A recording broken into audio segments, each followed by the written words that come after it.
गरमागरम सोललेल्या मुगाचं बिरडं आणि सोललेल्या मुगाची भाजी, सुकी भाजी बनवून तयार आहे। खूप सुरेख दिसते हे बिरडं। हे तुम्ही गरम गरम भाताबरोबर खाऊ शकता। सुकी भाजी तुम्ही चपाती किंवा भाकरीबरोबर सुद्धा खाऊ शकता। अप्रतिम लागते।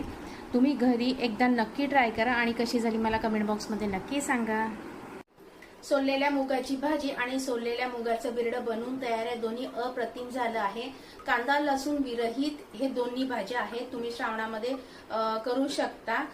बिरडं हे भाताबरोबर गरम गरम भाताबरोबर अप्रतिम लागतं। त्याच्यासोबत कोथिंबीर वडी, अळू वडी किंवा कवलाची वडी।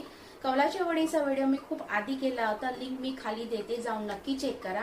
आणि तुम्ही ह्या दोन्हीही भाज्या म्हणजे बिरडं आणि सुकी भाजी नक्की ट्राय करा आणि कसं झालं मला कमेंट बॉक्समध्ये नक्की सांगा। जर तुम्हाला माझे कुकिंग ब्लॉग आवडत असेल तर लाईक नक्की करा। पुन्हा व्हिडिओ अशा छान कुकिंग ब्लॉग बरोबर, तोपर्यंत धन्यवाद।